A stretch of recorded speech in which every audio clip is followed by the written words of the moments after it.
Olá pessoal, hoje a gente vai falar de gênero. Quando a gente pensa em gênero, muitas vezes a gente lembra dos gêneros gramaticais, masculino, feminino, mas não é esse tipo de gênero. Então é o gênero textual, uma receita de bolo, uma bula de remédio? Também não. Existem os gêneros literários e são esses que nós vamos falar agora.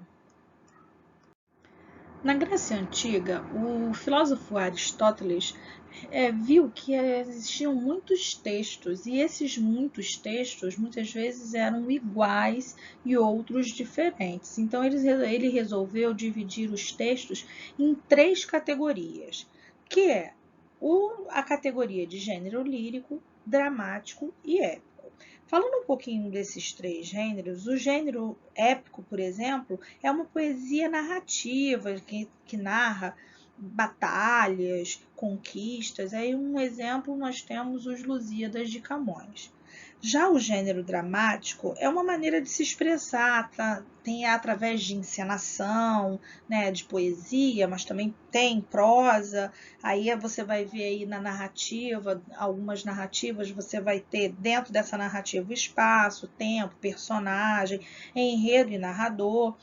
E o gênero lírico?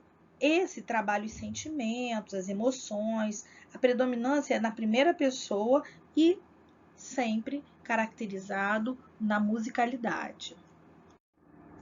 Pensando na origem do nome lírico, né, da criação desse nome, vem da palavra lira, que é um instrumento musical que antes era tocado para que fossem cantadas as poesias. Com o passar do tempo, as poesias deixaram de ser cantadas, mas sim recitadas. O que não deixou de acontecer é que dentro dessas poesias houvesse a rima, o ritmo, a estrofe, os versos, as figuras de linguagem, as combinações de palavras e essencialmente a musicalidade. Isso não deixou de existir. Bem, nós temos diversos gêneros líricos. Você tem aí a poesia em formatos de soneto, de elegia, de écloga, de hino. Pensando no soneto, lembrando das aulas lá de trás, o que são sonetos? São poesias, são poemas que nós temos 2 quartetos e 2 tercetos.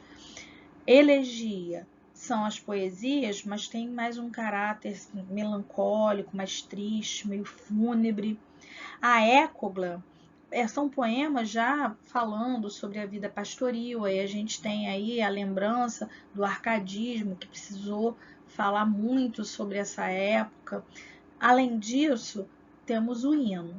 Toda vez que a gente pensa em hino, a gente lembra de cânticos religiosos, mas isso não significa que sejam somente feitos para exaltar Deus. Nós também temos vários hinos que exaltam a pátria, né, a nação, os grandes feitos. Então, como o exemplo que eu estou dando aí do lado é o soneto de fidelidade, que é o soneto de Vinícius de Moraes. Esse exemplo, ele traz para a gente uma poesia escrita em versos, estrofes, nós temos o ritmo, nós temos a rima.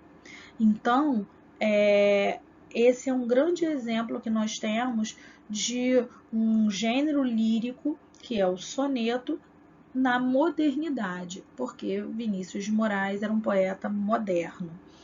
Nós temos aí alguns exemplos de alguns dos escritores que trabalhava com o gênero lírico.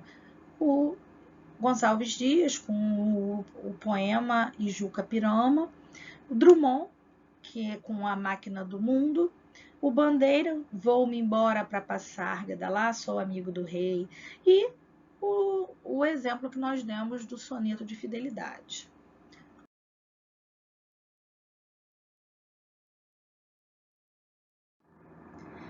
Pensando no gênero lírico, nós temos algumas figuras de linguagem, especificamente as figuras de harmonia ou chamadas fônicas, e popularmente a gente conhece como figuras de som, que são as onomatopeias, as aliterações, as assonâncias, paronomásia.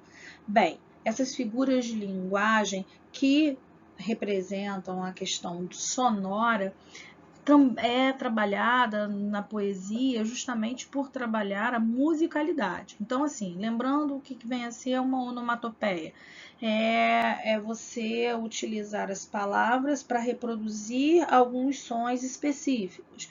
Por exemplo, a aliteração é a repetição de algumas consoantes para poder trazer essa musicalidade. A assonância é a repetição, só que aí agora de vogais, né, para criar também sentidos. E a paronomásia, ela possui sons e escritas bem próximos, e aí quando você fala, você repete aqueles mesmos sons, tá, gente?